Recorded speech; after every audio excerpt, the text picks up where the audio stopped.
Her blood was already cooling on his hands when the shadow fell across them. Jon Snow, Aegon Targaryen, though the name tasted like ash, knelt on the broken steps of the throne room, Daenerys Targaryen's body cradled in his arms. Her silver hair fanned across the stone, streaked with red where his dagger had gone in. He had thought there would be words he could say after. Some prayer to the old gods or to the new, some plea that would make sense of it. There was nothing. Only the thin, wheezing sound of his own breath and the distant groan of a dying city. The air trembled. Dust sifted from the high, shattered vaults, and a low, rolling growl rose from somewhere beyond the ruined wall. Jon did not look up. He could feel the heat growing, creeping over his back in waves, like the breath of a furnace door swinging open. Stone cracked. A talon the size of a man's torso clamped down upon the jagged edge where the wall had once stood.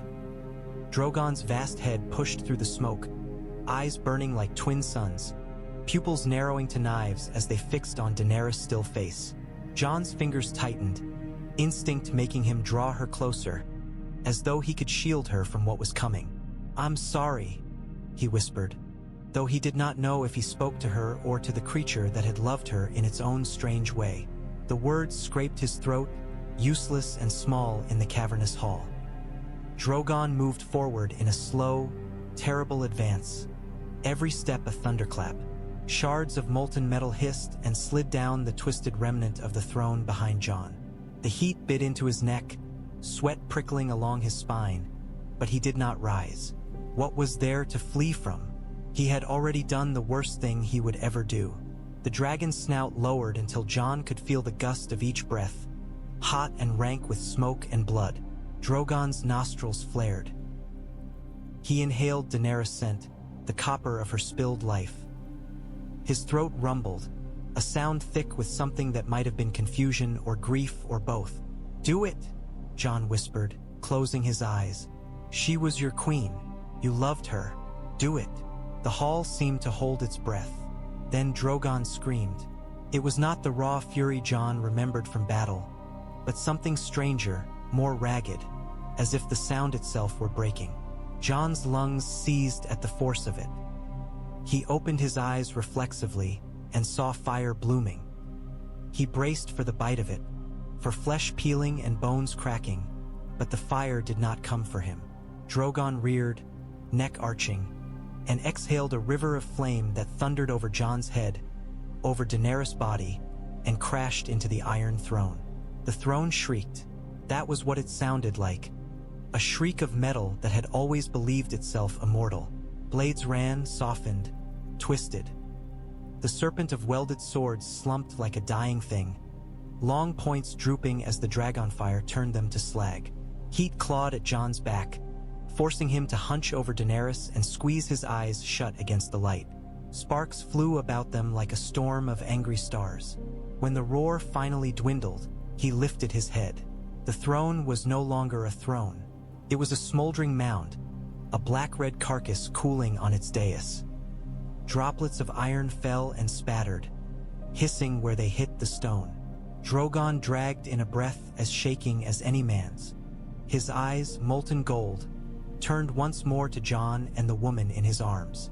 "I loved her," Jon said hoarsely, the admission scraped out of him. "I loved her." The dragon's gaze bored into him. Jon could not tell what it saw. The blood on his hands, the Targaryen jawline beneath the Stark's frown, the doom he carried like a cloak. He held that gaze anyway.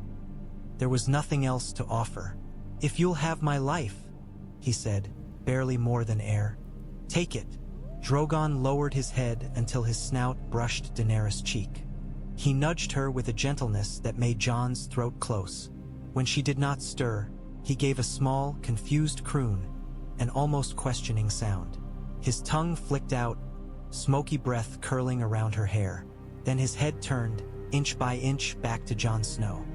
Jon did not move. His every instinct screamed at him to run, to fight, to do something, but there was nowhere left to go. He had climbed every wall, crossed every sea. All roads had led him here, to a ruined hall and the woman he had killed for the sake of the world. Drogon's pupils widened, black swallowing gold. The dragon's breath washed over him, hot enough to sting his eyes, tasting of ash and charred stone. His jaws parted a fraction, revealing teeth like curved spears, each one a promise of how quickly Jon could be torn apart. The dragon's muzzle brushed Jon's chest, not hard enough to break him, but with enough force to push him back a step on his knees. Jon's boot slipped in something slick. He did not look down to see if it was blood or melted metal. Drogon's eyes narrowed. Again, a shove, more insistent. Not a killing blow. Testing one. Jon realized dimly that he was being measured. He had seen animals appraise a man before, the dire wolves at Winterfell, restless horses on a windy day. There was a kind of weight in their regard, a weighing of strength and intent. Drogon's was that, magnified 1,000 times and seasoned with the fire of some older, stranger knowing. "You want to know why?" Jon murmured. "So do I." He thought of Daenerys' face in those last moments. The wonder dawning there as she reached for the throne. The soft curve of her mouth when she spoke of breaking the wheel. The sudden, startled pain as his blade sank into her. He heard his own whisper, "You are my queen, now and always," echoing around the hall like a curse. The dragon's nostrils flared. He dragged his gaze down to Daenerys once more, then up to Jon, then to the place where the throne had stood. His eyes lingered on the heap of molten wreckage, and a low sound thrummed in his chest. With a slow, deliberate motion, Drogon turned and swept his tail across the dais. The slagged blades shuddered, collapsed further, scattering warped remnants like bones. No more throne, no more victory for anyone. Then the dragon twisted back, drawing himself up to his full, towering height. His wings unfurled with a crack like thunder, filling the hall, stirring the ash into choking clouds. Jon raised an arm to shield his face, coughing, but did not back away. "Go on," he rasped. "End it." Drogon bent, bringing his head level with Jon's again. His eyes were not mindless beast's eyes. They were bright and terrible and keen, like a man's who knew loss. Perhaps dragons, too, understood betrayal. Instead of opening his jaws for the killing flame, Drogon did something Jon did not expect. He leaned forward and pressed his brow against Jon's. For a heartbeat, there was nothing.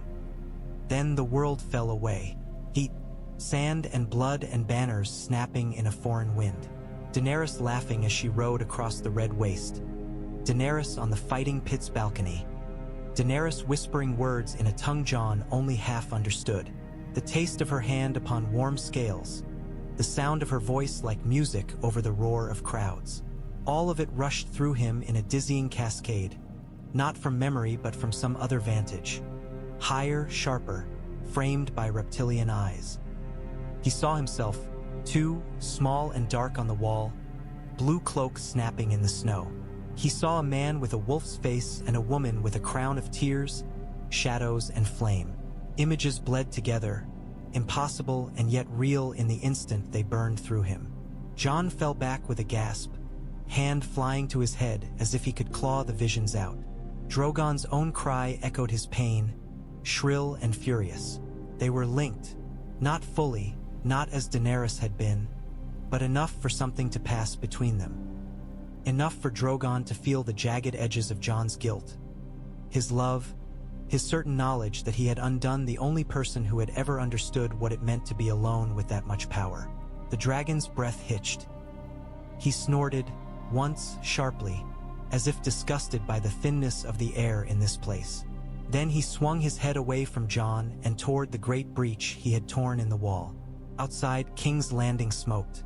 The city lay broken under a sky the color of dying coals. Drogon looked at it, then at Jon. Then, with a final huff, he stepped past him, talons scoring the cracked stones, and lowered his body in a sinuous, deliberate motion. His back dipped, wings folding partially to make room. Jon stared. It took him several heartbeats to understand. "No," he said aloud, stupid with shock. "No, I can't." Drogon's head snapped back toward him, one eye fixing him with withering disdain. He let out a short, impatient roar that rattled the broken windows. Boots pounded in the corridor beyond the ruined doors. Jon heard the clatter of armor, the barked commands in the harsh, clipped tongue of Astapor. Grey Worm's men, coming at last. Drogon heard them too. His head went up, neck arching, nostrils flaring as he drank in the scent of approaching steel and sweat and fear.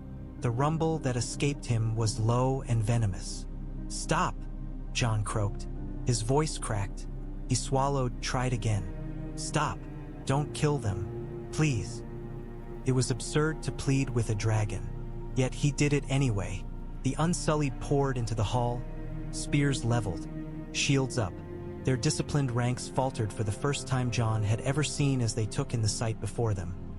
The collapsed iron, the broken walls, the corpse of their queen, and the monstrous beast crouched over her. Grey Worm pushed through to the front, eyes wild, jaw clenched so tight a pulse throbbed in his temple. He took everything in. The dead queen, the man who had killed her, the dragon that had carried her banner to victory, and something in his face turned to stone. "Kill the traitor," he said in the common tongue. Every word ground out like crushed glass. The nearest ranks shifted, preparing to advance. Drogon moved first.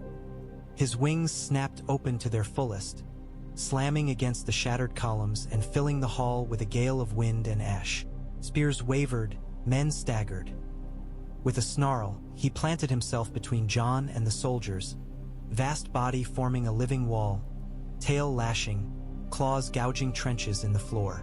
He did not breathe fire, not yet, but the threat of it hung in the air like lightning before a storm. "Grey Worm!" Jon shouted over the cacophony. His throat protested, raw as if he had swallowed rock. Don't do this." Grey Worm's eyes burned like coals set in a mask of grief. "You killed her," he said. "You killed my queen." "I know," Jon said. The words felt like flaying. "I know." Drogon's tail wrapped around him without warning, coiling with the careless strength of a giant serpent. Jon sucked in a breath as the scales pressed into his ribs, not quite crushing but making it very clear how easily they could.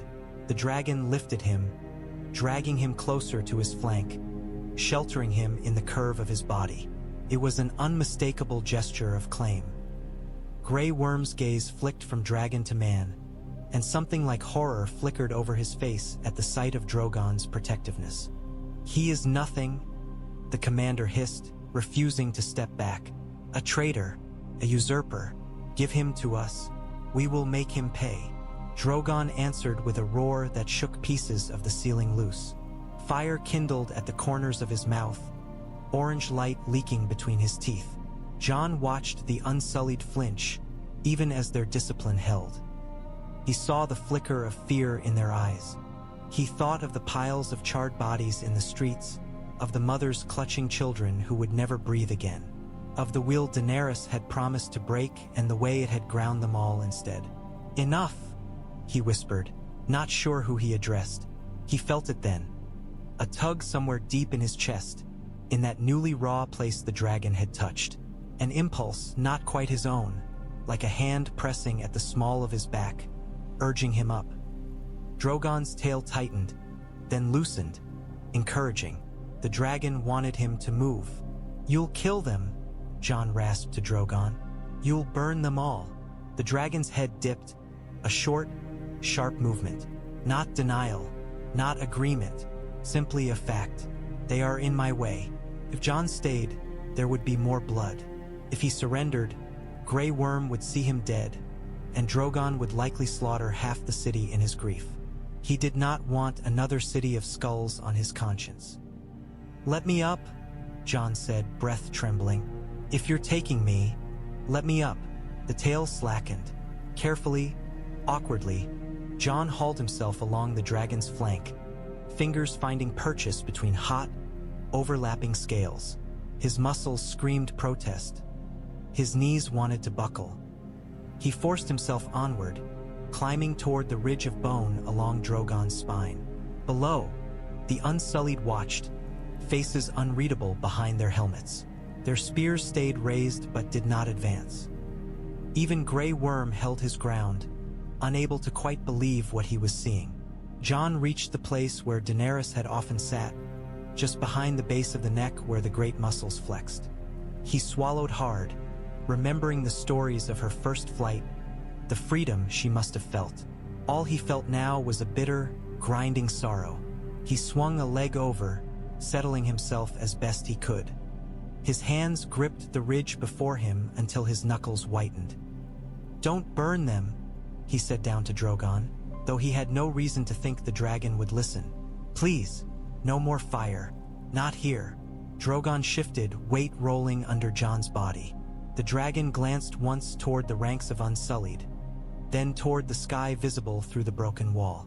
His nostrils flared, making the banners still clinging to the ceiling snap and flutter.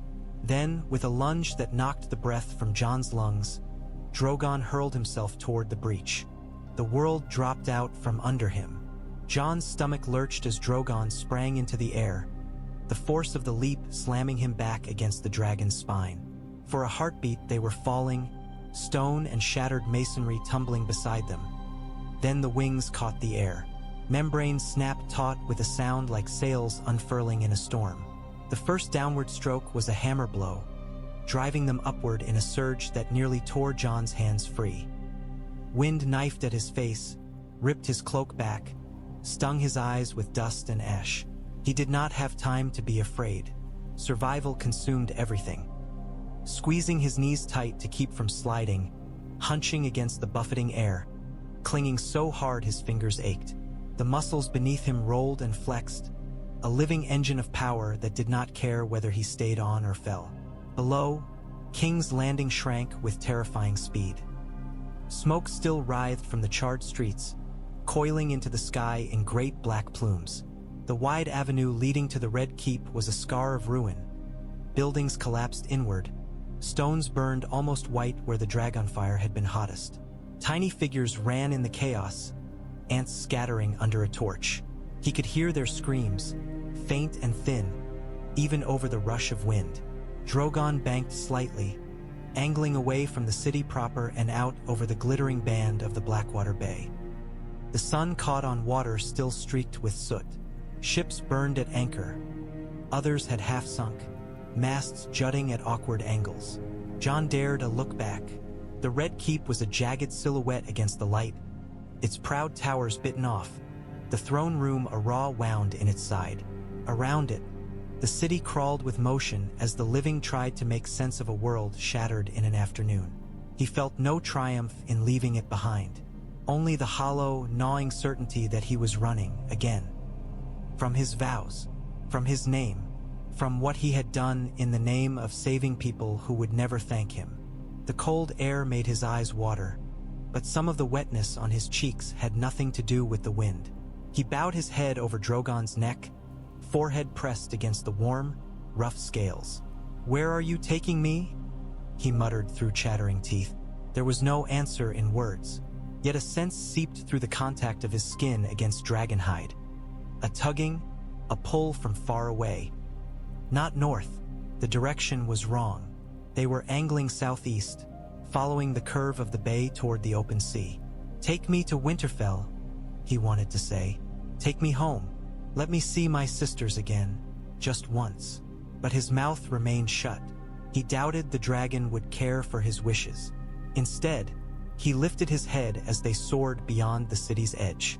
The wind grew stronger, less tainted by smoke, sharp with the salt of the sea. Drogon roared once, a sound that rolled out over the water and beat his wings harder. The city dwindled behind them, the red of the castle, the gray of the streets, the black scars of destruction, all blurred and finally disappeared into the haze. Ahead, nothing but the wide, empty throat of the world. Jon tightened his grip and let himself be borne away. The day darkened as they flew. At first, Jon thought it was simply the sun sinking, shadows stretching long over the water. Then he saw the clouds gathering ahead, great bruised masses piling atop one another, shot through with flickers of distant lightning. The air grew colder, the wind more savage. Drogon did not falter. If anything, the dragon seemed to quicken, angling higher, as if eager to dive into the teeth of the storm. Jon's cloak snapped and cracked behind him like a flayed banner. Rain hit them in scattered drops that quickly became sheets, stinging his face and soaking his clothes through to the skin. The cold was a living thing, burrowing into his bones, numbing fingers and toes despite the heat that radiated from the dragon beneath him. He had been cold before. The wall had taught him every shade of it. This was different. A cold that fought with heat, the two meeting and grappling within him until his body did not know whether to shiver or sweat. He pressed himself closer to Drogon's neck, seeking what warmth he could. The dragon's scales were slick with rain, but heat pulsed under them, a furnace banked just short of blazing. Jon felt the rumble of each breath, the subtle adjustments in the great muscles as Drogon rode the currents, wings flexing to catch invisible rivers of air. Once, a fork of lightning tore the sky open directly ahead of them. It made an instant of daylight, turning the sea below into a churn of whitecaps and froth. For that heartbeat, Jon saw Drogon's silhouette etched against the glare. A black spearhead, wings spread, neck thrust forward with relentless purpose. He had ridden regal once, over the frozen sea north of the wall, that had been terror and wonder in equal parts, ice crusting his lashes as the world opened beneath him. This was something harsher, edged with grief and fury. Drogon's mood was a palpable weight, carried on his frame like armor. Why here? Jon shouted into the storm, though the wind ripped the words away. Why this way? The dragon did not slow. The storm swallowed them whole. Rain battered his face until he could barely see. His fingers slipped on wet scales. He wrapped them around a spine ridge, digging in hard enough that his nails tore. He breathed in short, sharp gasps, each one a fight against the air being stolen from his lungs. Thunder rolled over them so loud the sound turned to a physical blow. In the worst of it, something shifted. It was not the storm. It was inside him. A warmth that was not merely the dragon's body seeped through the small contact points where his legs and hands met scale. A prickling behind his eyes, like the onset of tears, but deeper. Images flickered in that darkness again, as they had in the throne room. Streaks of color, flashes of memory not his own. A girl's laughter in a foreign tongue, her hair whipping behind her as she leaned over a balcony. A sky bright with fire as three small shapes wheeled above a funeral pyre. A pyramid crowned with a great harpy, and beyond it, blue-green sea. He understood dimly that Drogon's mind was touching his, or his mind was leaking into the dragon's. The link was not clean or controlled. It was like pressing his ear to a door and hearing a room full of voices. He saw Daenerys through the dragon's eyes, a tiny, fierce thing blazing with light, commanding and beloved. He saw her as a speck on the horizon, then larger, then close, hand outstretched. He saw her fall away, too, but only in a smear of red and a crashing thud, a gap where heat should have been. Grief burned there, primal and wordless. It radiated from Drogon like heat from banked coals. Jon slammed his eyes shut, breath hitching. The emotions were not his, yet they scalded him all the same. His own loss bled into it. Ygritte in the snow, the brothers he'd buried, the family he'd only just found and endangered. Daenerys, smiling at him under Dragonfire light. "I'm sorry," he said again, though whatever part of Drogon could hear him was somewhere far behind those blazing eyes. "I'm sorry. I had to." She would have burned them all. There was no answer, only a tightening in the muscles beneath him and a fresh surge of speed, as if the dragon were trying to outrun the memory. They burst out of the storm as suddenly as they had entered it. The rain thinned and then stopped. The clouds parted, tattered and gray, to reveal a bruised twilight sky. The last light of day limned Drogon's wings in pale gold. Ahead, the sea seemed darker, less like water than like oil, slick and faintly iridescent where it caught the light. Even from this height, Jon could see that it moved strangely, currents twisting in ways that made his eyes ache to follow. A prickling ran along the back of his neck. Old stories whispered in the back of his mind, tales told on cold nights in the mess at Castle Black to frighten new recruits. the smoking sea, the place where the doom had been born and never fully died. The water below was wrong. It wasn't only the color, though that was bad enough. Not the deep, clean blue he knew from the shivering sea or even the steel-gray chop of the Bight, but something darker, muddied with shadow. Here and there, it glowed faintly, sickly green swirls rising from the depths like breath from a fevered mouth. The very shape of the coast ahead looked as if some giant hand had seized the land and crushed it. Jagged fingers of rock jutted out into the sea, half-sunken. Their tips snapped off and swallowed. Smoking fissures pocked the earth, exhaling slow plumes that spread into a pall over everything. He had seen maps in Winterfell's library, old ones with faded ink and notes in hands long turned to dust. The peninsula they were approaching had once been drawn with proud lines, detailed cities, and sigils. Later maps smudged it out, as if the cartographers themselves feared to name it. Valyria, Jon whispered, the word torn from him. The dragon's neck rippled beneath his hands at the name, a shiver running from skull to tail. Old Valyria, the Freehold, the place from which the blood in his veins and Daenerys had first crawled into the world like a pale serpent. The doom had shattered it in a single day more than a century ago, or so the tales said, a cataclysm of fire and smoke and earth that swallowed an empire. Men spoke of it as they spoke of legends. Distant, untouchable, a grave you could point to on a map but never visit if you valued your skin and sanity. Yet here he was, flying straight into its poisoned mouth. "This is madness," he muttered. The wind snatched the words away. Drogon did not hesitate. As they drew nearer, the air grew heavier. It had a taste to it, acrid and metallic, that made Jon's tongue feel furry. Breathing became an effort.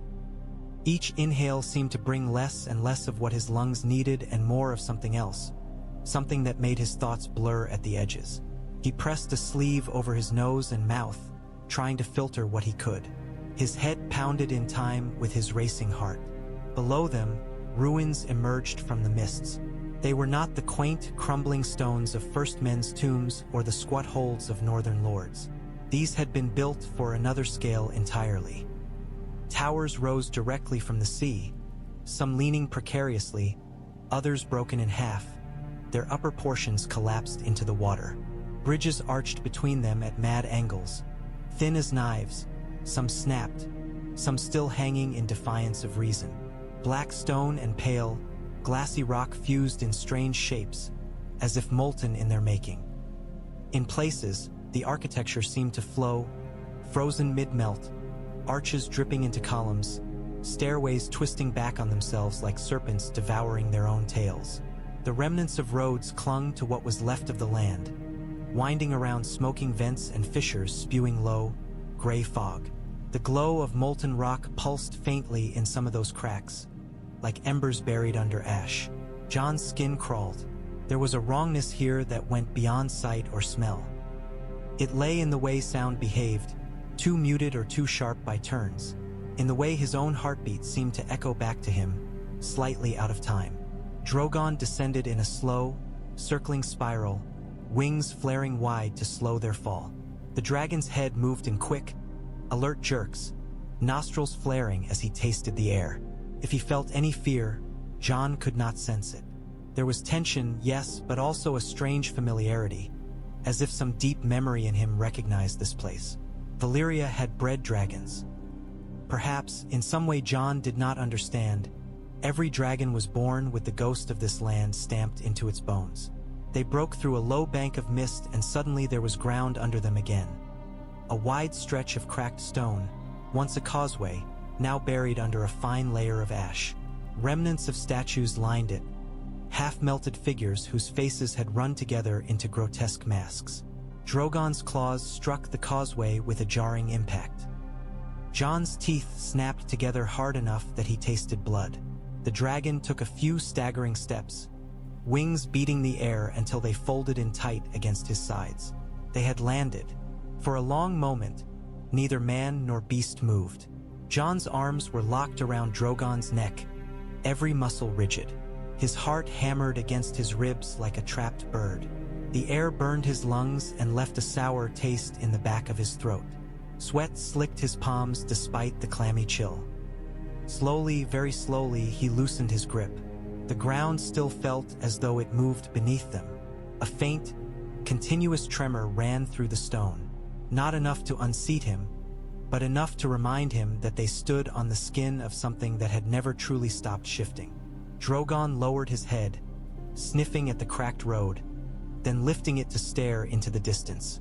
The dragon's pupils were narrow slits, wary and intent. Jon swallowed. "Why here?" He asked again, knowing there would be no answer. "Why bring me here?" The dragon shifted, muscles rolling under Jon's legs. Then, with a low, almost questioning rumble, he half-turned his head, glancing back at the man on his back. Felt absurdly like an invitation. Jon slid off Drogon's back with the clumsy grace of a man whose legs had forgotten how to be legs. He landed harder than he meant to. The jolt rattled up through his knees and into his hips. For a moment he simply stood there, hand braced on the dragon's flank to steady himself, lungs hauling in broken breaths of the foul air. Up close, the ground told its own story. The stones of the causeway had once been perfectly fitted, smooth and seamless. Now cracks veined them in spiderweb patterns. In some places, the stone had bubbled and run, frozen in mid-flow like cooled lava. Ash lay in shallow drifts, disturbed by Drogon's landing footprints. His and the dragon's, the first marks upon it in who knew how long. One of the statues loomed nearby, toppled from its plinth. It might once have been a dragon lord, robed and crowned, but the features had melted into a warped grotesquerie, one arm sagging into a half-formed column. The air was thicker down here. Jon could taste metal and something bitter, like the smoke from burning herbs. Each breath left a faint sting in his chest. He tugged his cloak up to cover his nose and mouth. "You picked a poor place to run to," he muttered to Drogon, squinting into the mists. The dragon huffed, a gust of hot breath stirring the ash at his feet. He shifted his weight, claws scraping on stone, tail swaying in slow, measured arcs. His head moved constantly, tasting every eddy of wind, listening to sounds Jon could not hear. There was sound, faint and distant. The slow hiss of escaping gas, the occasional dull boom from somewhere far below, as if great stones were being dropped in some unseen cavern. No birds called, no insects buzzed.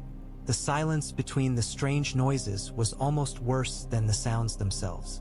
Jon turned in a slow circle, taking in their surroundings. To one side, the causeway led toward what must once have been a grand square.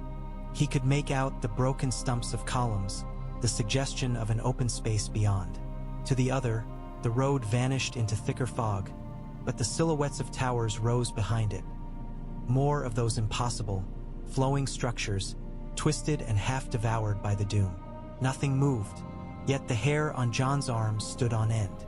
He had seen haunted places before, the fist of the first men, after the dead had overrun it. Hard home, battlefields where the carrion birds flew thick. Valyria felt different, not haunted by the dead, but by something worse, the memory of a pride that had thought itself invincible and had been proved catastrophically wrong. He looked back at Drogon. The dragon was still for once, head up, nostrils flared. His eyes were alight with something like recognition and something like challenge, as if the ruins themselves had issued a wordless dare. "Is this home for you?" Jon asked quietly. "Or a grave?" There was no way to know. A breeze shifted, stirring the mists. For an instant, the fog thinned enough for Jon to catch a glimpse of something further down the causeway. A shape low to the ground, hunched and sinuous. Not a piece of melted architecture. It moved. He blinked. The mist closed again, wiping the shape away. His hand went instinctively to his side, finding Longclaw's familiar hilt. The Valyrian steel felt oddly fitting here, in the birthplace of its making. Its grip was cool under his fingers, not leaching warmth but steadying him. "Not alone, then," he murmured. He did not know if there were beasts here, twisted descendants of creatures that had survived the doom, or people, or things that were neither and both. Whatever crawled in this poisoned cradle had endured fire and smoke beyond anything men could fathom. It would not be easily impressed by a lone man and one grieving dragon. "We should get away from the fumes," he said more firmly, as much for his own benefit as for Drogon's.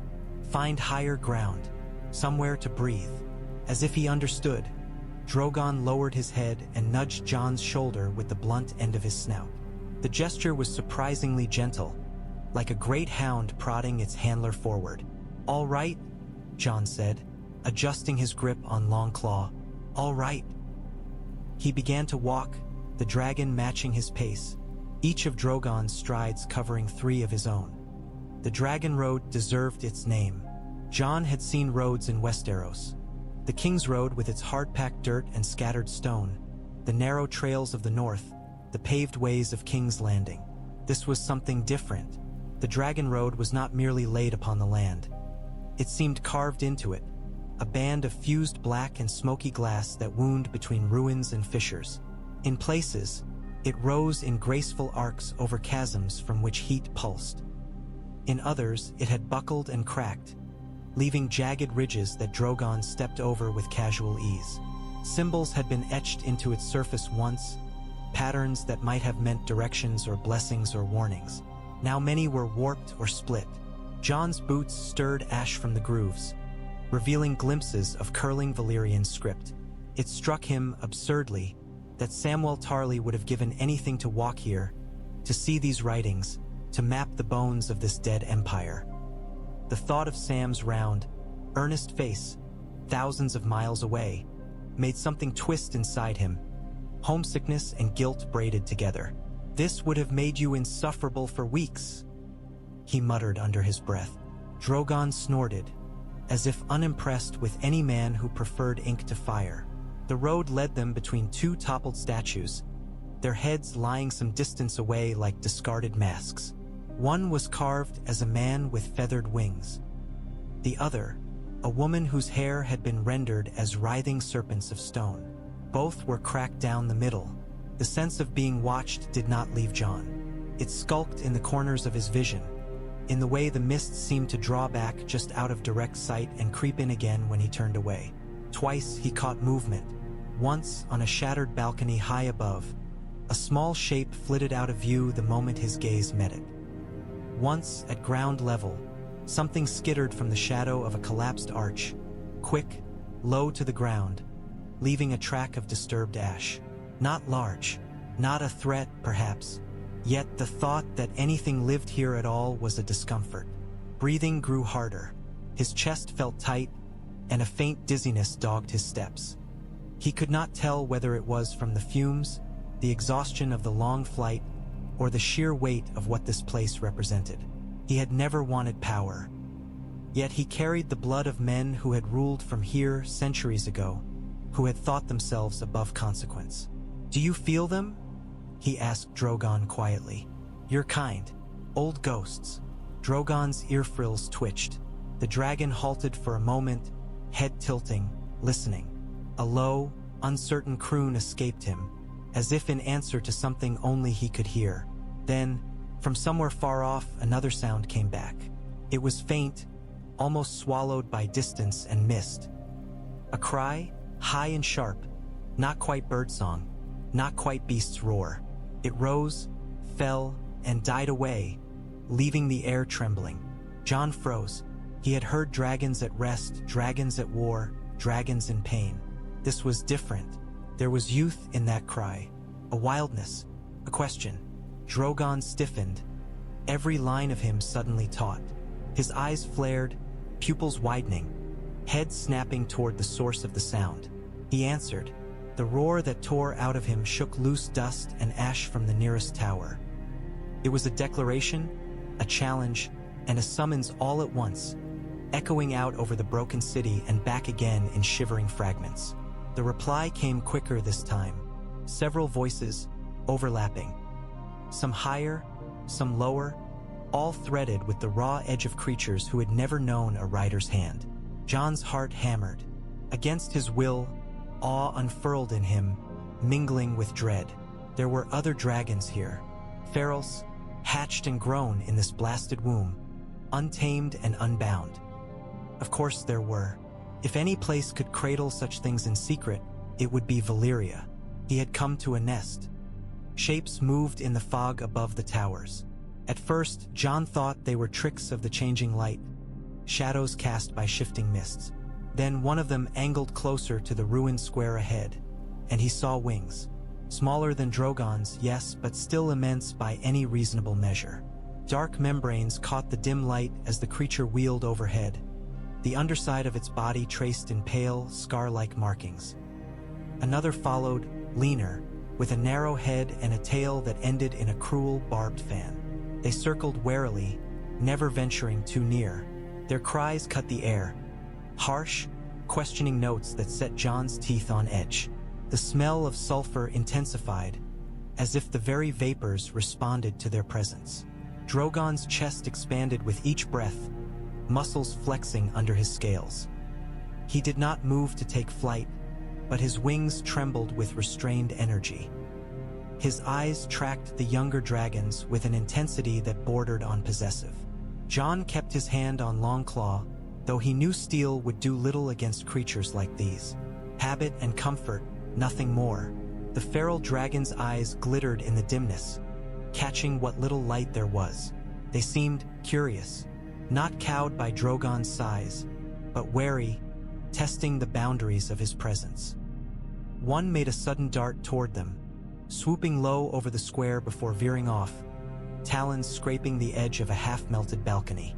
Drogon growled, a sound deep and warning, and lashed his tail. The smaller dragon banked away, cry sharpening in tone. The others adjusted their circles. "Easy," Jon said, without thinking, as if to a skittish horse. He could not pretend to understand what passed between these creatures. Territory, dominance, kinship, some mix of all of it. Drogon had been raised amid men, accustomed to commands shouted over the din of battle, to the hands of handlers and the presence of his queen. These others had known only this broken sky and the shifting ground, fed on whatever crawled or swam or flew within their reach. "Are they yours?" Jon wondered aloud. "Or are you theirs?" The question hung in the air. The younger dragon's cries grew more distant as they circled away, disappearing briefly behind towers before reappearing. They did not flee, but they did not swoop down again. For now they watched. Drogon's stance eased a fraction, though the ridge of his spine remained bristled. In the quiet that followed, Jon became aware of another sensation, a weight of expectation pressing down on him, not from the dragons but from the place itself. Valyria was not merely a pile of ruins. It radiated something, the remnant of whatever sorceries had once woven the land and sky together. He felt it in his bones, in the prickle of the scar on his chest where a dagger had once slid between his ribs, in the phantom ache of the knife Daenerys had not lived to feel. He thought of her then with painful clarity, of how her eyes had lit when she'd spoken of her ancestors' glory, of the Freehold stretching over continents, of dragons wheeling over cities that had never known defeat, of how she had believed, down to her marrow, that she had been born to complete a story that had begun here. "I brought her down," he said softly, "and you brought me back to where it started." Drogon turned his head, one eye settling on him. It shone like molten gold in the dim. "What do you want of me?" Jon asked him. "Vengeance? A grave? Something else?" The dragon blinked slowly. There was nothing human in that movement. And yet, in the press of heat and the shared echo of grief between them, Jon felt something like intent. Not a command, not even a clear purpose, just a sense of direction, a tug toward the heart of the ruins, toward something waiting. The square ahead had once been a place of gathering. Jon could see it in the bones of it. The broad, open expanse ringed by steps, the remnants of colonnades from which lords and priests might have watched crowds below. Now the columns were shattered, some snapped clean, others melted as if a great fire had licked them and refused to let go. Pools of glassy stone lay where fountains might once have run. Beyond the square, half sunk into the earth as though the land had tried to swallow it and failed, stood a building that might once have been a temple. Its front face had collapsed inward, but the great arch of its entrance still held, bent and warped. Strange, flowing symbols crawled over what remained of its facade, their meaning lost along with the tongues that had spoken them. A dull glow pulsed from within, intermittent and faint, like the last coals of a long-burned fire. The tug Jon had been feeling drew him toward it. He did not want to go. Every instinct told him to stay in the open, where there were fewer shadows, where he could see the sky and the circling dragons and anything else that might come for them. Yet his feet moved, each step leaving a print in the ash. Drogon came with him, looming at his side, tail sweeping lazy arcs that left furrows in the ground. With each pace, the air grew thicker, not just with fumes but with something denser, as if the space itself had weight. His skin prickled. The scar over his heart throbbed a slow, dull beat that did not match his own pulse. He thought of red priests and talk of the Lord of Light, of prophecies murmured in languages he did not speak, of Melisandre's hands on his chest, dragging him back from cold darkness, of the Night King's eyes, blue and bottomless, shattering under the stroke of Arya's blade. He had come through death once. That did not make him eager to test whether he could do so again. They reached the first of the broken steps leading up into the square. Jon paused, glancing back. From this vantage, the road they had walked seemed narrow and insignificant against the sprawl of ruins beyond it. The younger dragons were distant smudges in the sky now, their cries faint. The mists coiled and writhed between buildings like living things. No one in Westeros knew where he was. For all the realm would guess, he might have died alongside Daenerys, devoured by the same dragon that now watched him like a silent, smoking shadow. Some part of him thought that might have been Kinder. "Suppose this is my punishment," he said, voice low. "Exile to a land full of ghosts." The words fell flat in the heavy air. He drew a deeper breath, regretted it immediately as his chest burned, and started up the steps.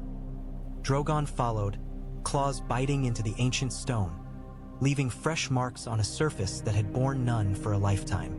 Together they crossed into the square, past the shattered bases of statues that had once loomed over supplicants and slaves. At the threshold of the temple, Jon stopped. The glow from within was clearer here, a faint orange pulsation that seemed to come from somewhere deep in its belly. The air spilling from the entrance was warmer than that outside, tinged with the scent of hot metal and something older, burned bone, perhaps, or the ghost of incense. He tightened his hold on Longclaw and stepped into the shadow of the arch. Beyond, darkness waited, threaded with that uncertain light. Drogon's bulk filled the entrance behind him, blocking much of the dim daylight. The dragon rumbled once, as if to say that whatever lay ahead, they would face it together. Jon did not know whether to take comfort in that. He took another step, and another, letting the glow guide him. The stone underfoot sloped gently downward, leading him deeper into the earth. Whatever had called Drogon here, the tug that had turned the dragon's flight away from home and toward this poisoned shore, it lay ahead, somewhere in that throbbing light. Perhaps it was madness. Perhaps it was a chance at something like redemption. Either way, he had already crossed too many lines to turn back now. The passage seemed to swallow the daylight whole. Only a faint, pulsing glow lit Jon Snow's way as he moved deeper into the temple's throat, each step echoing off walls that had been half-melted and refrozen an age ago. The stone around him bore the look of something once fluid, frozen mid-flow. Ripples and drips and strange whirls that caught the light and distorted it. The air grew hotter with every pace. It was not the dry, clean heat of a forge in Winterfell's yard, but something wetter, heavy with fumes that clung to the back of his throat. He tried breathing shallowly through his mouth. The taste was worse, metal and sulfur, and beneath that, a faint sweetness that made his head feel oddly light. Behind him, Drogon's claws scraped, the sound grating and reassuring all at once. The dragon could not follow fully. The passage narrowed too quickly for that. After a few reluctant strides, he halted, his bulk lodging in the arch like a cork in a bottle. His head, though, followed Jon as far as it could, eyes like twin coals in the dim. "Stay," Jon said quietly, as if speaking to Ghost. His hand brushed the dragon's jaw in passing, the scales hot under his fingers. Drogon huffed, a short, irritated blast of air, but did not force his way further in. His croon followed Jon as he moved on, a sound that made the hairs on the back of his neck prickle. The passage sloped more sharply downward.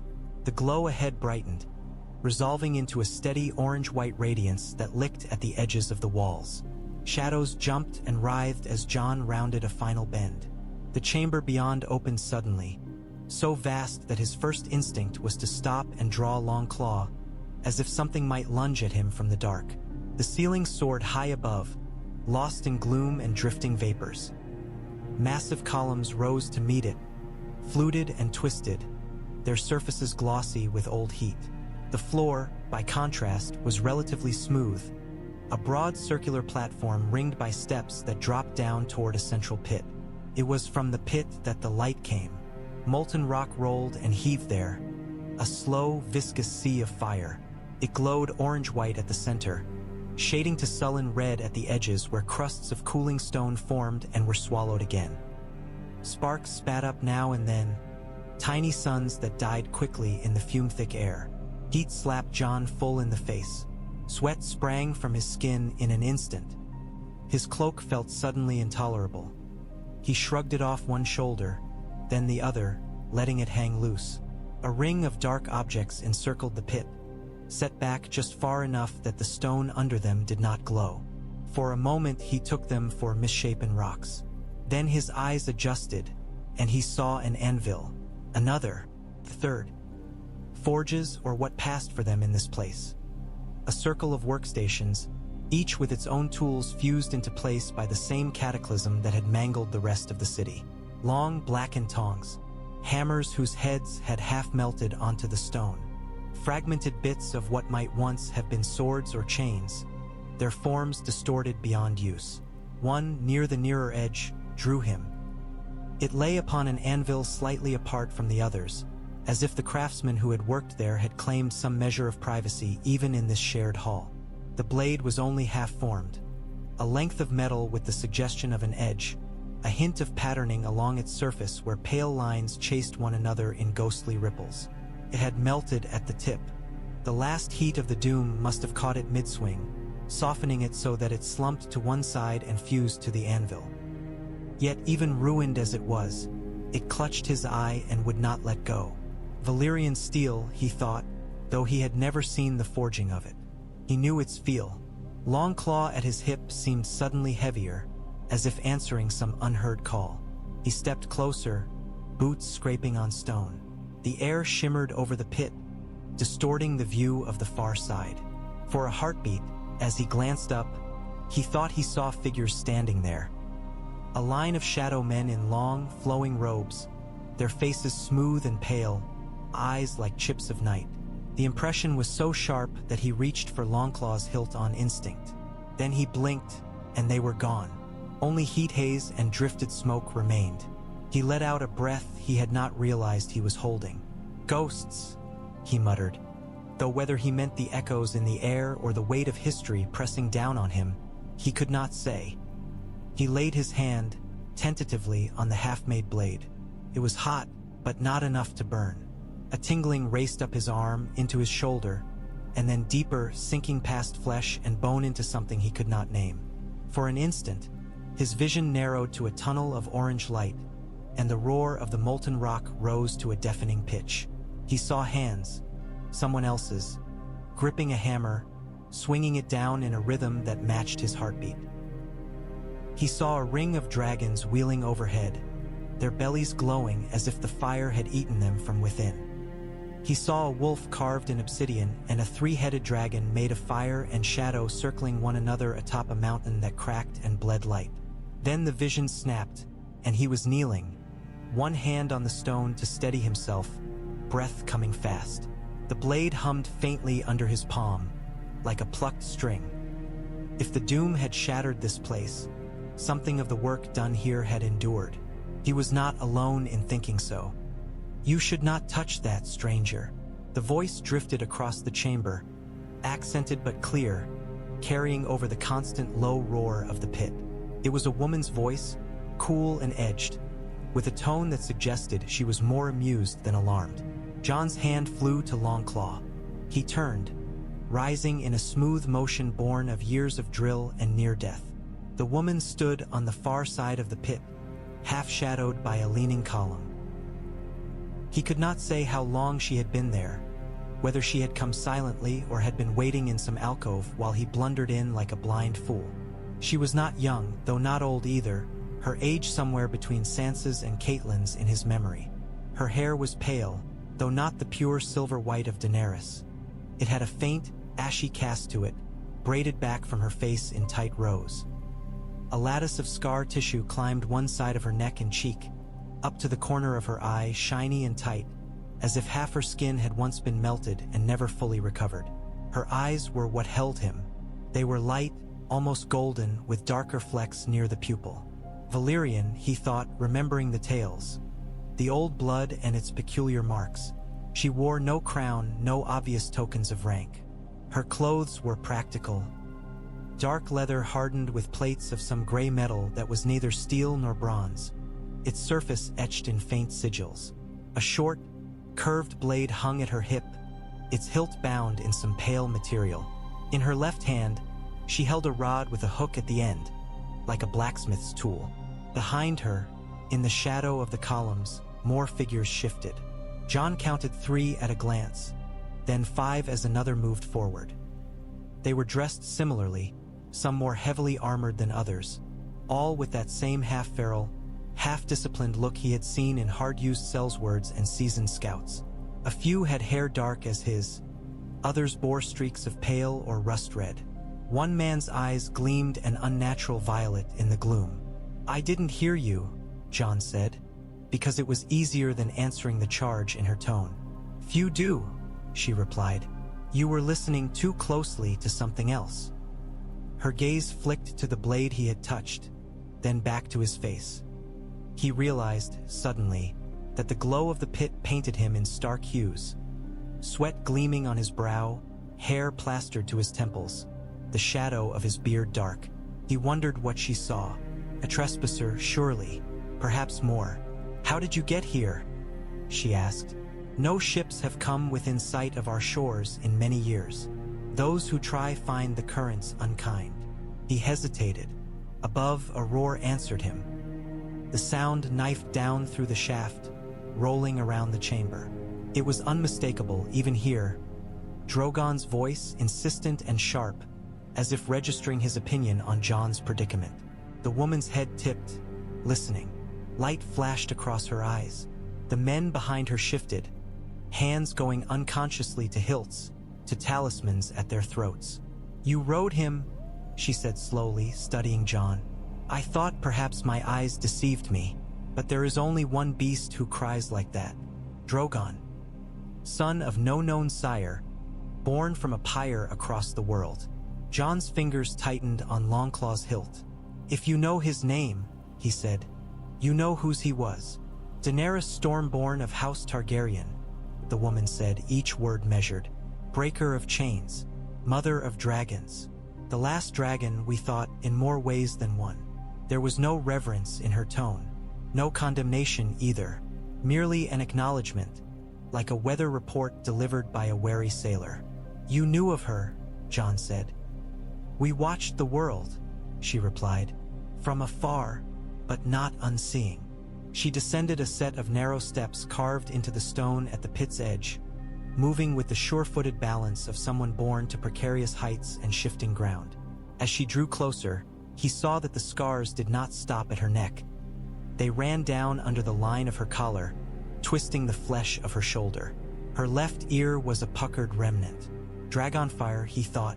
She stopped at a respectful distance, close enough that they could see one another clearly, but far enough that neither could reach the other in a single lunge.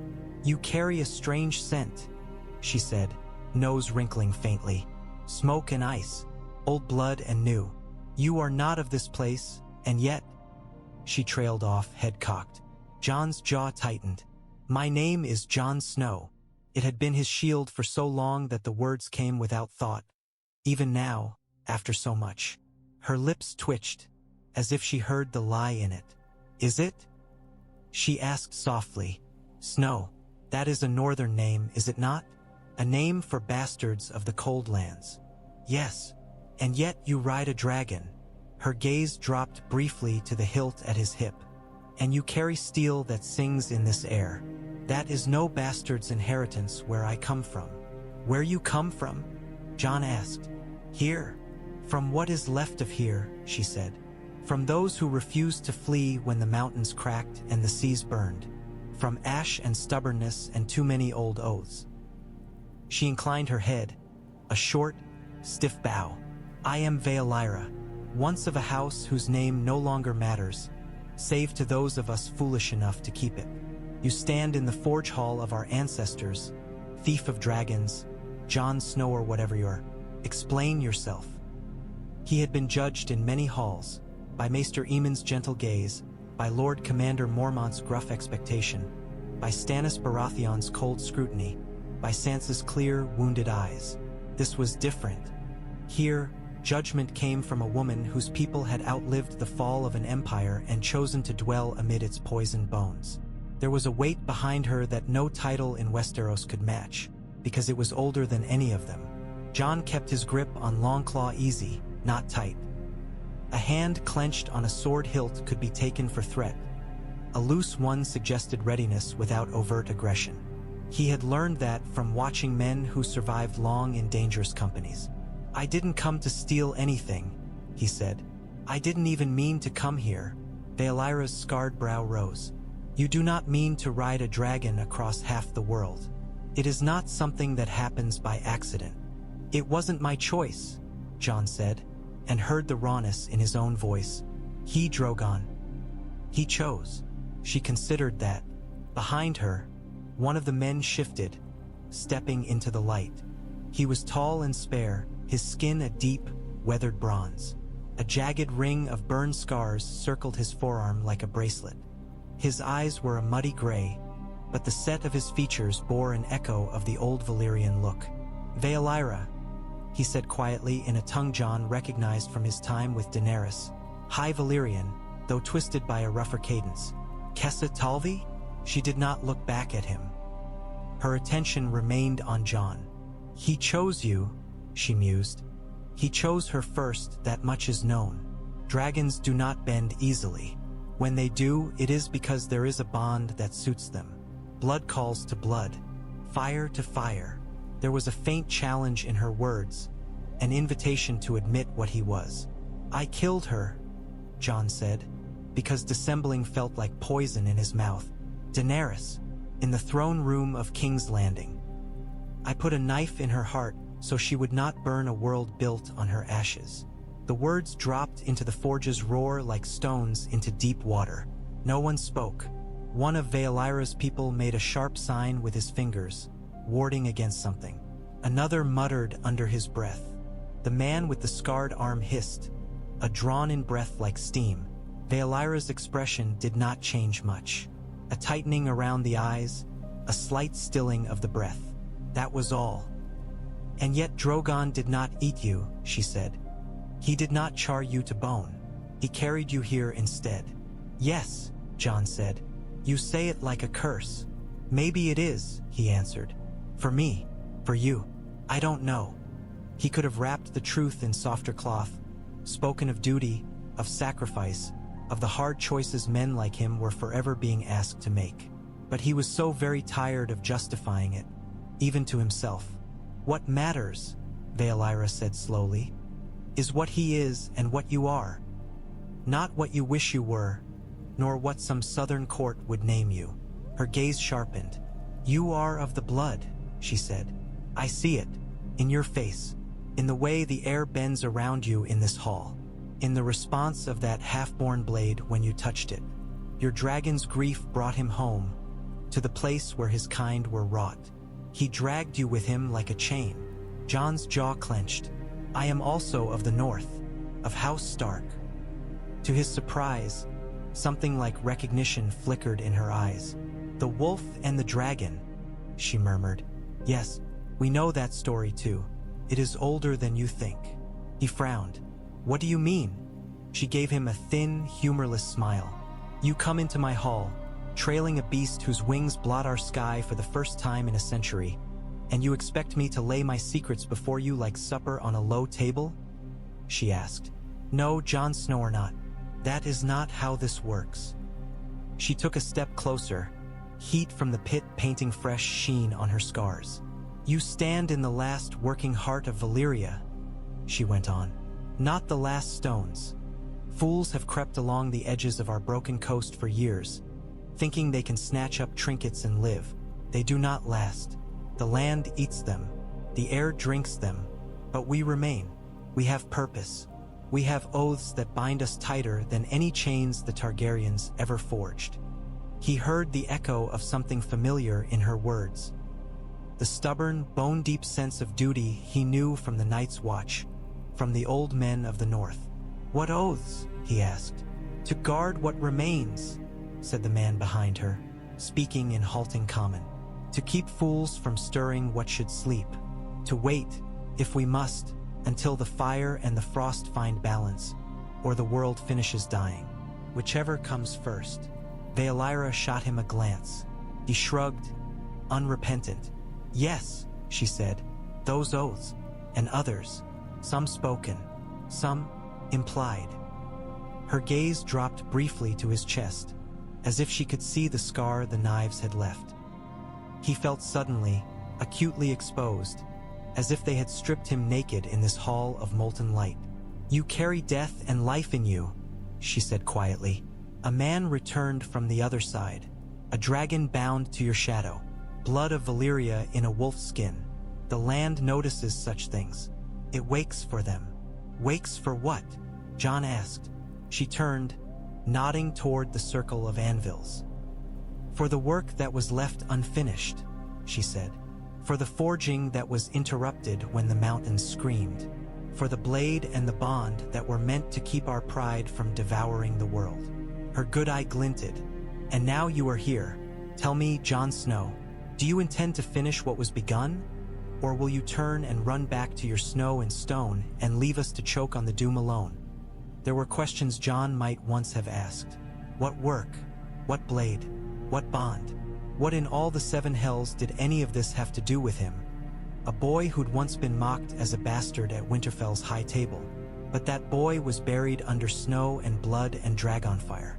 The man he'd become knew with a dull, grinding certainty that the world did not care what he wanted. It would heap burdens on whichever shoulders were handy and see if they broke. I don't know if I intend anything, he said slowly. I was ready to die in that throne room. Drogon chose otherwise. Maybe he chose wrong. He chose as his nature compelled him to choose, Vaelyra said. Dragons do not understand guilt. They understand bonds. They understand loss.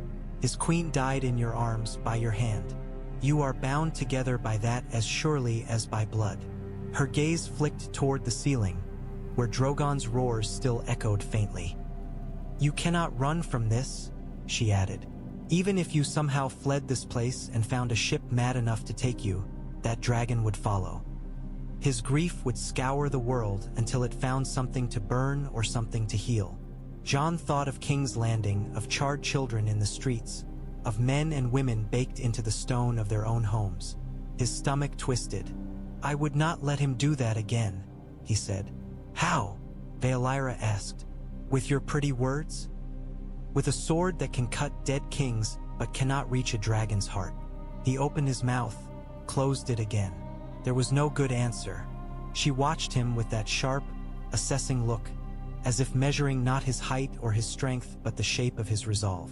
You say you killed her so she would not burn the world, Vaelyra said after a moment. So you claim to stand against the madness of power without restraint. Yes, Jon said. Then perhaps our purposes are not at odds, she said. For we have watched this world from its broken heart, Jon Snow or Targaryen or whoever you are, and we have seen the pattern repeat. Men seize power they do not understand. They wield fire without wisdom, and the land pays the price. Her scarred hand brushed the nearest anvil, fingers ghosting over the fused hammer. When the doom came, she went on, voice quieter. Some of our forebears tried to stop it. Not the ones in gilded towers with their armies and their slaves. The ones down here. The smiths, the binders, the ones who wove dragon and metal and man together. They were not saints. They were not kind. But they understood the cost of our arrogance better than most. They attempted to forge a failsafe. Jon frowned. A weapon, a vessel, Vaelyra said. A means to bind not just a dragon to a man, but a man to purpose. To temper fire with something other than greed. Her eyes slid back to Longclaw at his side. That work was interrupted, she said. You stand in its ashes, and you carry a blade already touched by that same craft. However many leagues and years away it was reforged.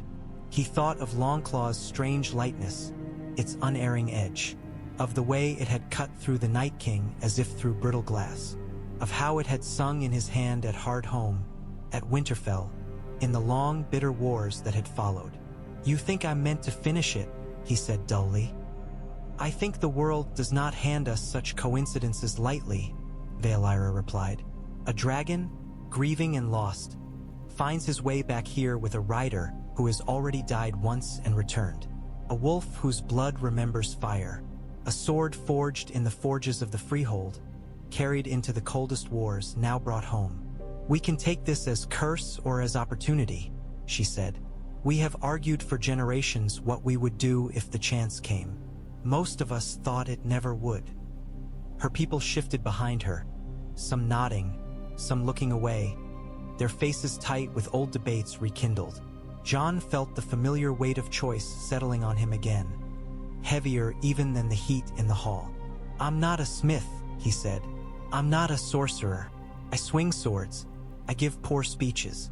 I make hard choices and hate myself for them afterward. Whatever your forebears were making, I'm not the man to finish it. That is the first sensible thing you have said, Vaelyra said dryly. Those who think themselves worthy of such work are the last who should attempt it. He blinked. Then why?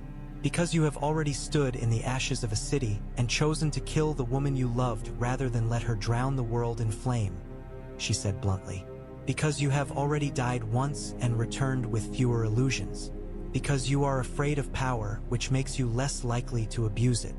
Her gaze softened, very slightly. And because, she added, you do not have to do this alone. She turned without waiting for his answer and strode toward a side archway Jon had not noticed before, half hidden behind a leaning column. For a heartbeat, he stood rooted. The molten pit pulsed and heaved behind him, filling the chamber with its steady, furious heartbeat. Drogon's faint roars filtered down from above like a storm heard through layers of stone. Then he moved. The side passage was narrower than the main one but better lit. Light did not come here from raw magma, but from clusters of crystals set into the walls, each emitting a soft, steady glow in shades of amber and pale blue. They hummed faintly as he passed, a sensation more felt in his teeth than heard in his ears. The heat lessened, though the air was still close. The scents changed. Less sulfur, more metal and human sweat, and something herbal, sharp and resinous. This, he realized, was where they lived. The chamber at the bottom of the steps was carved into the rock like a hollow in bone. Platforms of stone jutted from the walls at varying heights, some layered with furs and woven mats that served as sleeping places. Hooks and pegs held armor and weapons, some of Westerosi make, others strange and curving, their edges dark with a sheen he recognized. Children stared at him. There were not many. He counted 4, perhaps 5, peering around adults' legs or from behind stone pillars. Their faces bore the same mix of features as the elders.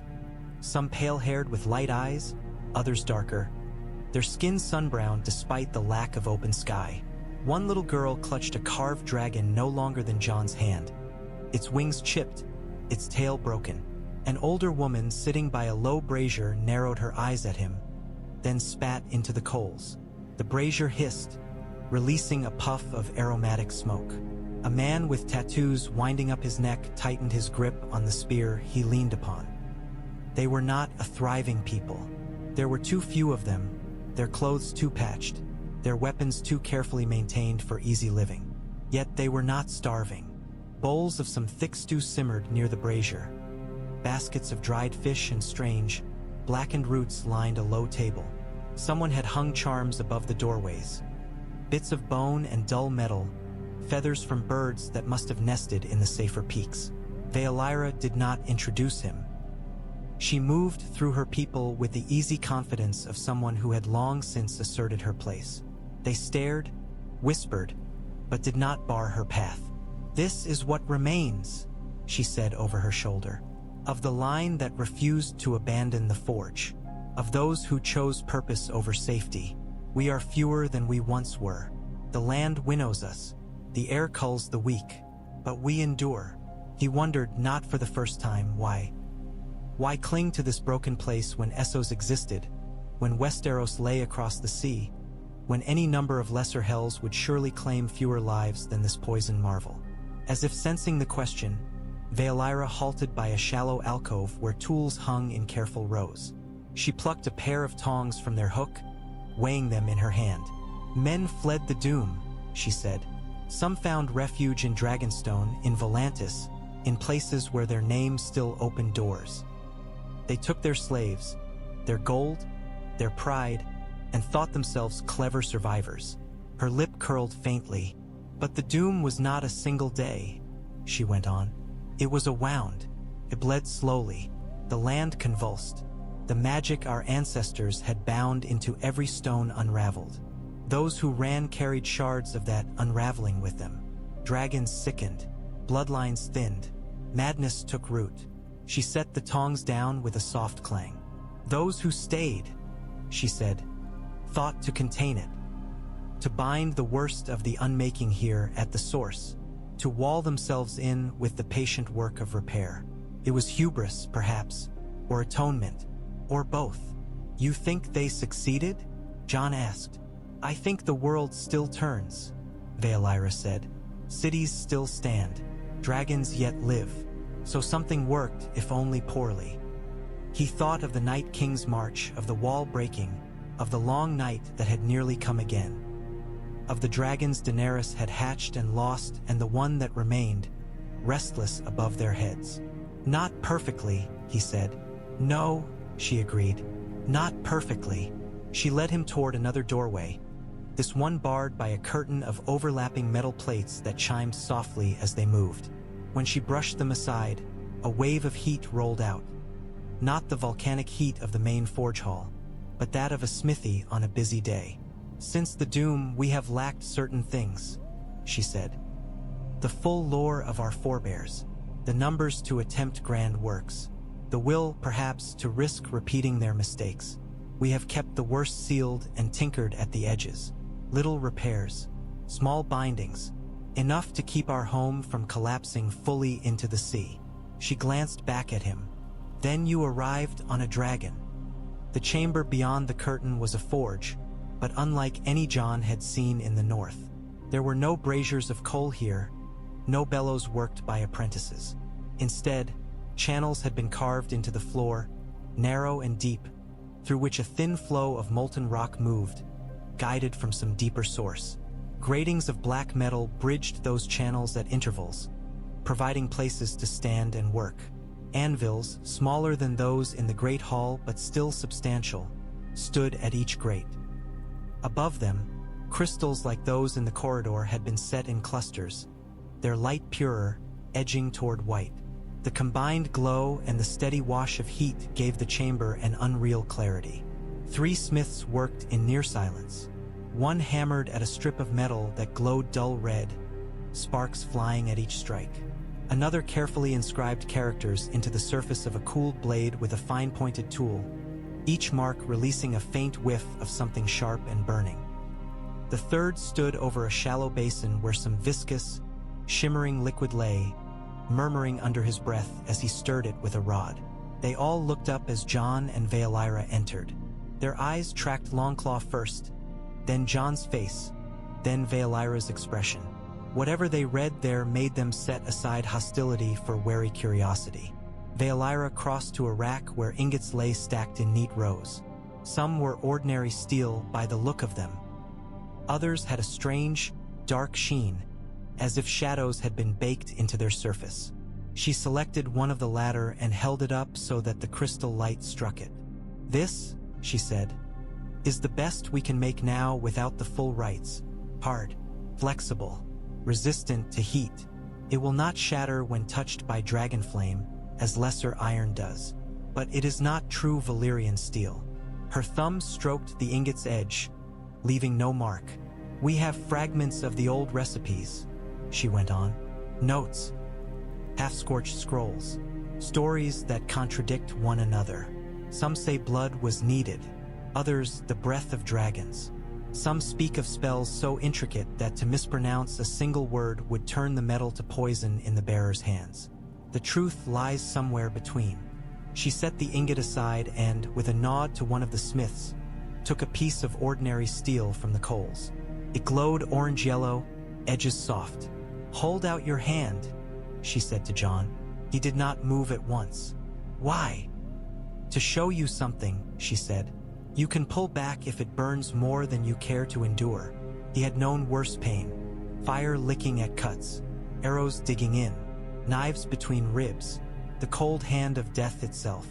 Still, the thought of pressing his palm near that brightness made his skin crawl. "You said your forebears were arrogant," he reminded her. "We are," she said. "We also learn." He almost smiled despite himself. Swallowing, he stepped closer, extending his hand, palm up. "Do not touch the metal," she said. "Hover over it, close enough to feel the breath of it." He did as she asked, stopping his hand a few inches above the glowing bar. Heat licked at his skin, fierce and immediate, threatening to blister. He gritted his teeth, resisting the urge to yank his hand back. "Now," Vaelyra said softly, "remember the cold beyond the wall. Remember snow in your lungs. Remember the bite of the wind on the fist. Remember the moment you died, when the world narrowed to a point of ice." His breath hitched. He did not want to remember. He had spent years trying not to. Yet the words sank into him, dragging images up whether he willed it or no. The feel of knife points punching into his flesh, one after another. The cold shock of the ground as he fell. The way the stars had seemed to blink out, one by one, as his blood soaked into the snow. His body shuddered. The heat under his palm flared, then changed. It did not lessen. If anything, it grew more intense. But another sensation threaded through it. A coolness, not against his skin but within his hand, as if his blood had thickened into something denser, something that could withstand the onslaught. The pain did not vanish. It became something he could bear. He opened his eyes. He had not realized he'd closed them, and saw his hand still hovering over the steel. The skin was reddened but not charred. No blisters rose. Vaelyra watched him, expression intent. "You are touched by cold," she said. "Not just north wind, something older. And yet you stand over my steel and do not shriek. You do not pull away." She nodded more to herself than to him. "Good," she said. "That will make the work possible." "What work?" he asked hoarsely, lowering his hand at last. It tingled, as if pins had been driven into every fingertip. "Tempering," she said simply. "Of metal, of bond, of you." They gave him food. It was a surprisingly simple act, after all the talk of oaths and doom, but it grounded him more than any of their lore. A bowl thrust into his hands, warm and roughly carved from some pale, dense wood. Stew thick with chunks of fish, strips of something like mushroom, and slivers of a root that left a faintly peppery heat on his tongue. He ate because he was starving. The flight, the cold, the storm, the fumes. He had not realized how hollow he'd become until the first mouthful hit his stomach. His hands shook as he lifted the spoon. He did his best to hide it. Vaelyra sat opposite him on a block of stone that served as a bench. She ate more slowly, eyes never straying far from his face. Around them, her people moved in a quiet, wary rhythm, clearing tools, tending the forges, shepherding the children away when they stared too openly. The sound of Drogon's presence throbbed faintly through the stone, a low vibration rather than a noise. The shifting of his bulk outside, the occasional scrape of claws, the rumble of discontent when one of the feral dragons above drew too near his airspace. "Your dragon unsettles the young ones," Vaelyra observed. "Drogon unsettles everyone," Jon said. "He was never tame. Not really. She had some command of him, but he was always more storm than ship." "She," Vaelyra echoed. "Daenerys." "Yes. How did she ride him?" the Valyrian woman asked, tilting her head. "What did she say to make him bend?" Jon thought of Daenerys' hand on scale, her voice in a language that had never formed easily in his mouth. The way Drogon had come to her in the fighting pits, answering her barest call. "I don't know if it was anything she said," he replied. "He knew her, from when he was small. She fed him, freed him when he was chained. She believed he was hers more fiercely than any man ever believed in anything. Maybe that was enough." "Belief," Vaelyra said, with a faint twist of her lips. "That old drug." She set her bowl aside, half-finished, and leaned forward, elbows on her knees. "Tell me," she said, "if you had not killed her, what would she have done?" He almost did not answer. Seemed pointless now. The dead did not change their course to suit the truths of the living. But her gaze was steady, demanding an accounting. "She would have taken her dragons north again," he said at last. "Not to fight the dead this time, to break whatever and whoever she thought stood in the way of her justice. She believed the world was owed her for what had been taken from her family, for every slight, every betrayal. She would have burned cities until no one dared oppose her. And she would have called it mercy." "You loved her," Vaelyra said. It was not a question. "Yes," he said. The word was a stone in his throat. "And you loved the world more," Vaelyra said. "Or at least you loved the lives in it."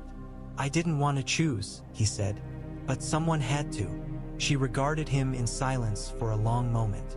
"We watched her, you know," she said finally. "From here, there are places, pools, stones, shards of glass, ways of looking outward. The dragons are threads. Where they go, our sight follows if we know how to catch the trail." He thought of Melisandre staring into her flames, of visions glimpsed and misread, of Bran, eyes rolled back, seeing through crows and trees. "We saw her," Vaelyra continued.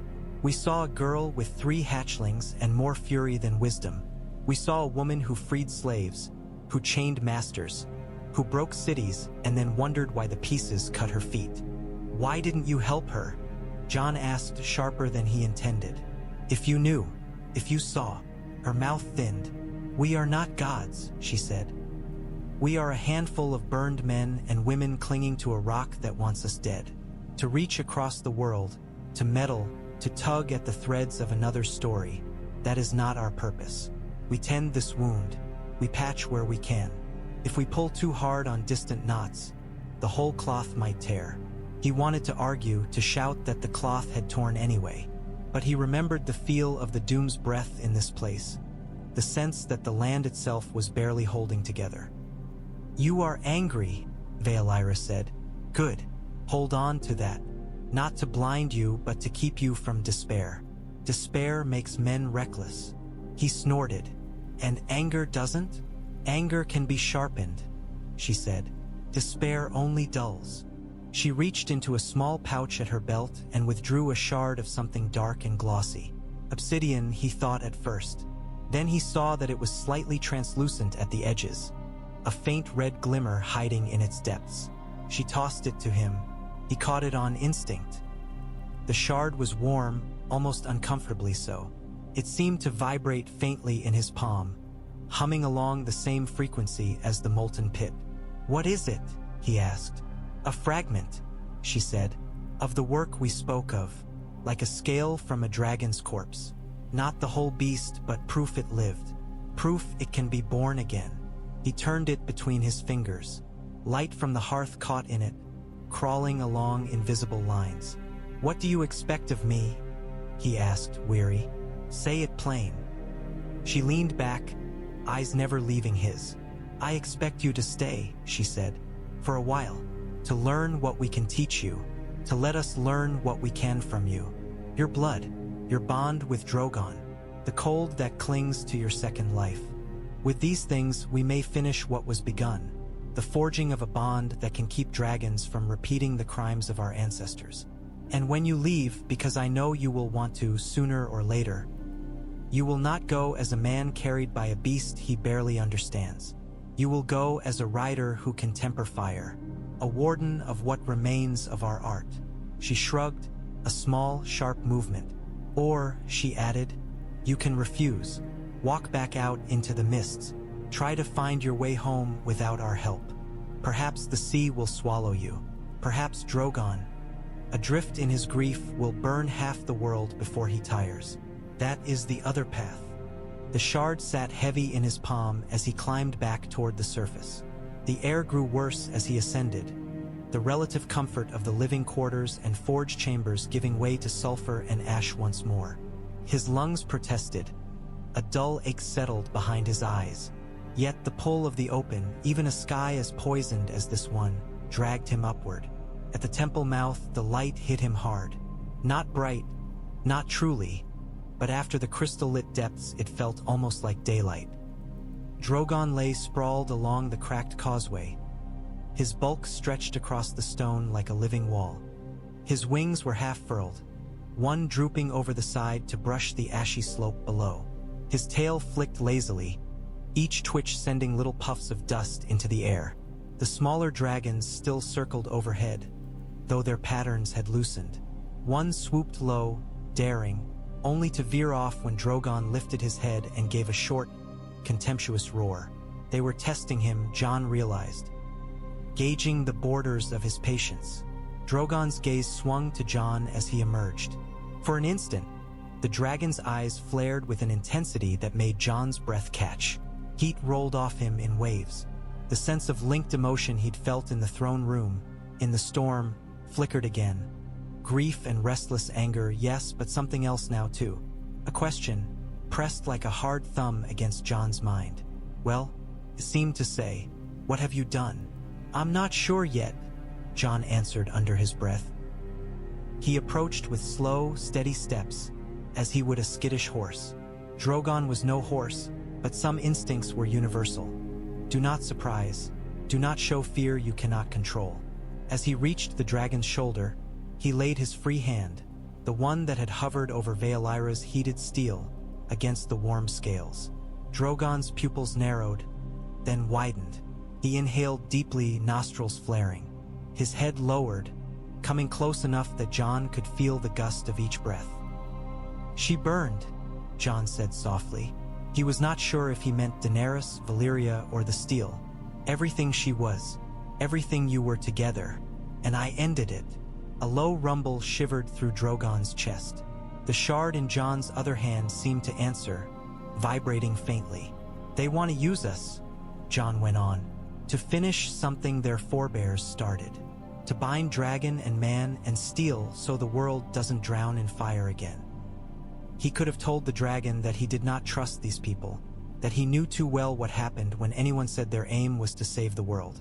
Those words had been on Daenerys' lips too, and look where that had led. "They say I can learn to control you better," he said instead. "Not just ride you, steer you, keep you from burning what you shouldn't." The feral dragons screamed overhead, their silhouettes sharp against the cloudy sky. One of them, a lean, narrow-headed beast with dark red stripes, swooped closer than before, circling Drogon once, twice, its cries taunting. Drogon's muscles tensed. His lips curled back from his teeth. Jon felt the swell of heat gather in the dragon's chest like a drawn breath before a shout. "Wait," Jon murmured without thinking. His fingers dug into the scale under his palm. "Not yet. They're just circling. Show them you're stronger.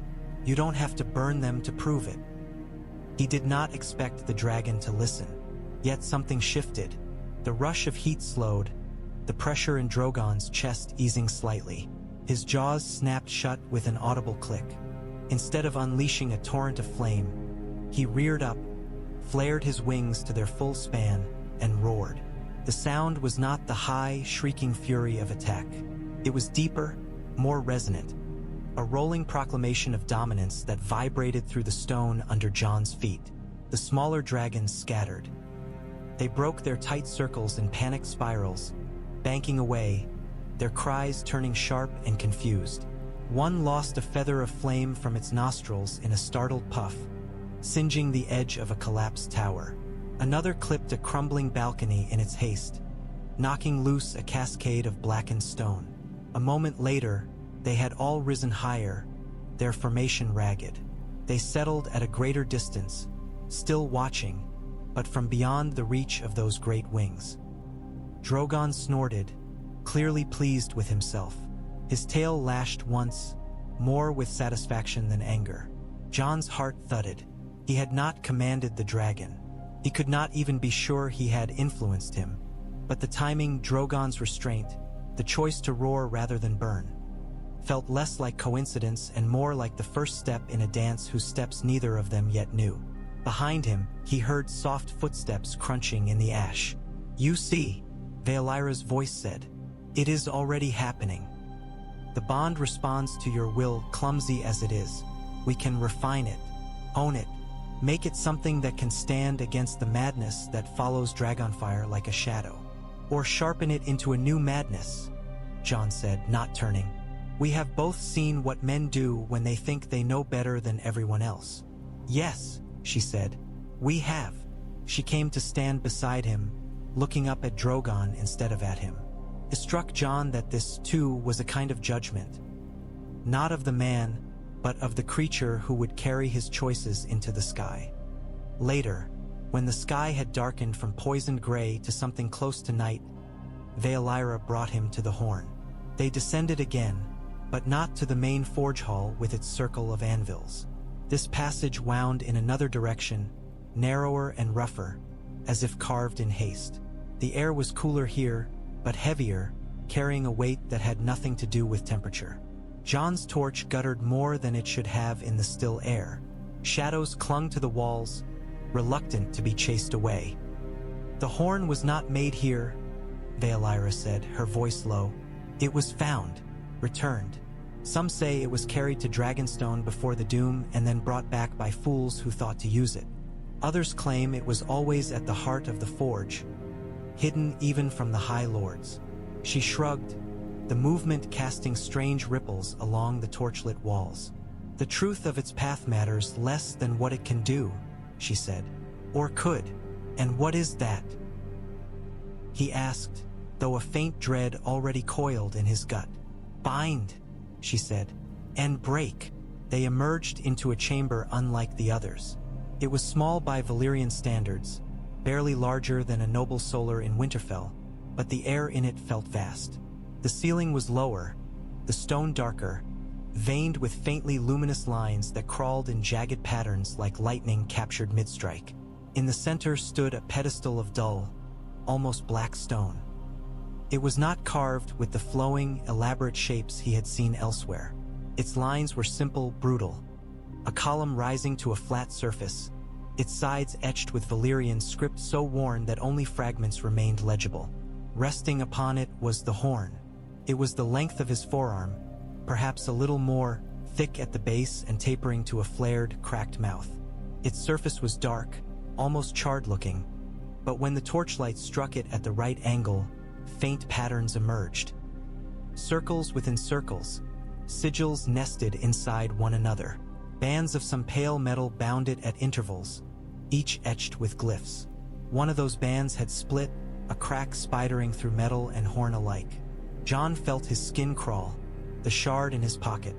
He had tucked it away there, unable to leave it behind, seemed to heat, as if responding to the presence of its elder. He took an involuntary half-step back. "You fear it," Vaelyra observed.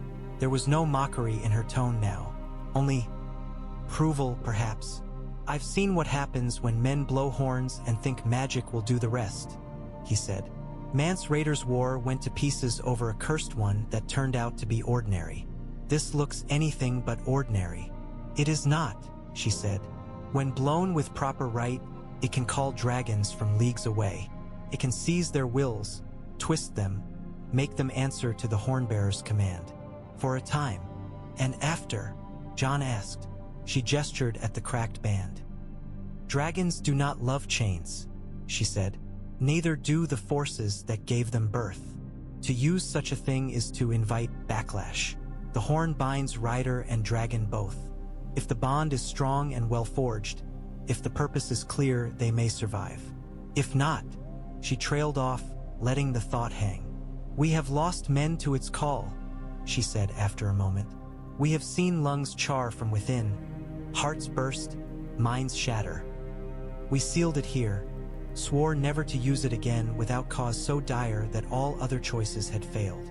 And you are thinking of unsealing that oath, Jon said. Yes, she said simply. He stared at the horn. He imagined the sound of it. No mere blast of air, but a tearing, a rending. He imagined dragons twisting in the sky, screaming as something seized their souls and jerked them toward an alien will. He imagined his own chest burning, the scar over his heart cracking open like old ice. You brought me here to ask me to blow it, he said. I brought you here to show you the tools we have, Vaelyra replied. And the risks. No one will press the horn to your lips by force, Jon Snow. That would be a poor beginning for the work we hope to do. He almost laughed. You speak of work and purpose, but all I hear are different ways to die. Death comes regardless, she said. For you, it has already come once. Consider this an extension granted for a reason. His hand drifted to his chest, fingers pressing lightly over the hidden scar. If I blow it, he said slowly, what then? I gain control over Drogon, over the others out there. Not control, she corrected. Influence, focus, a means of aligning wills. The horn is not a leash.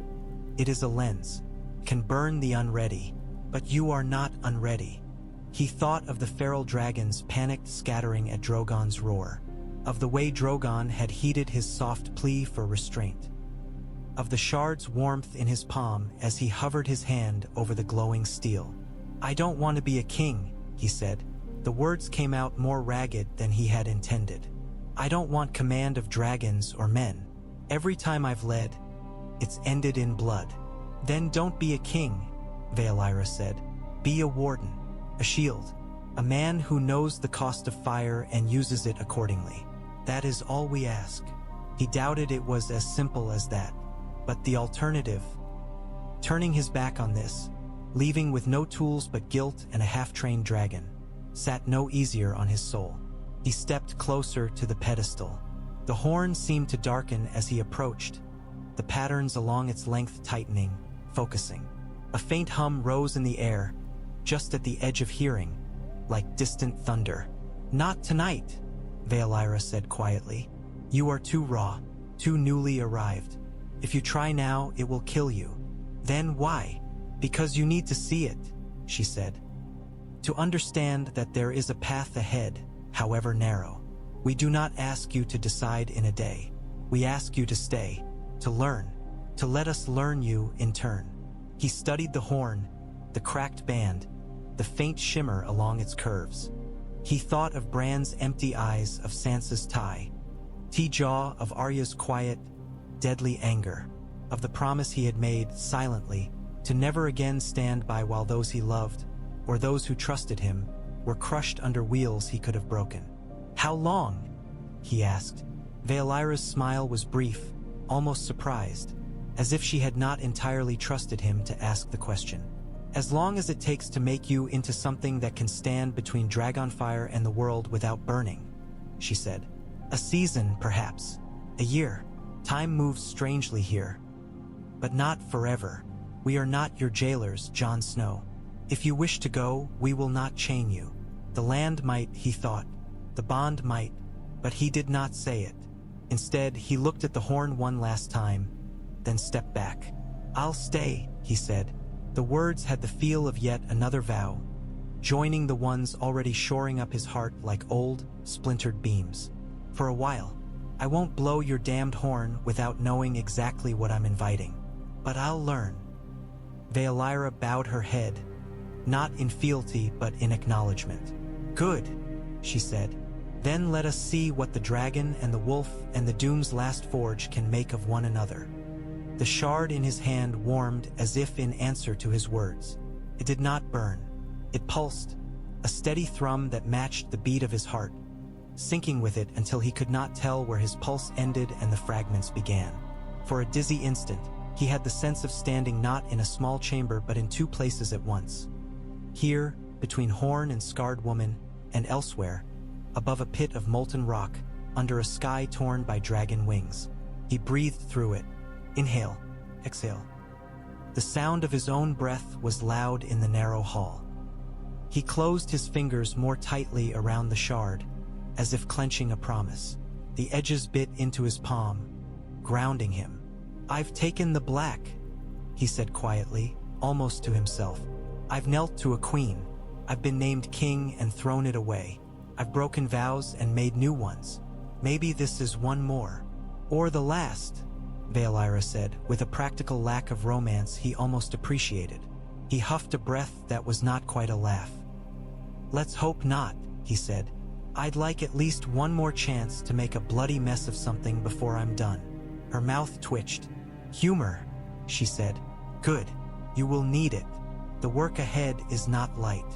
She turned back toward the passage, the torch casting her shadow long and distorted across the wall. Come, she said. You will sleep in our hall tonight. Tomorrow we begin by teaching you to listen to what the dragon hears when you speak. After that, perhaps, we will see if the steel here remembers your hand as it did today. He hesitated only a moment longer, then followed. As he walked away, the horn loomed in the corner of his eye, dark and patient. It did not hum now. It did not crackle with power or whisper his name. It simply sat upon its pedestal, a tool waiting for a hand. He had seen tools like that all his life. Swords, crowns, thrones. They did nothing on their own. Men lifted them. Men wielded them. Men decided where the blows fell. He thought of Drogon, restless on the causeway, of the feral dragons circling like thoughts without words, of Vaelyra's people, clinging to their crumbling home out of duty and stubbornness, of the realm across the sea, licking its wounds, not yet knowing that one of its ghosts had flown to the heart of its oldest nightmare. He did not know yet what the work here would make of him. He only knew that he was very tired of running from what he was. Jon Snow, he whispered under his breath, trying the name on this new air. The stone did not disagree. The shard in his palm pulsed once, then settled, as if accepting the compromise. He walked on, down into the glow of the crystals and the murmuring of distant forges, with the weight of dragons and doom and unfinished oaths pressing down on his shoulders, and, for the first time in longer than he could remember, the faintest outline of a path ahead that was not simply a way.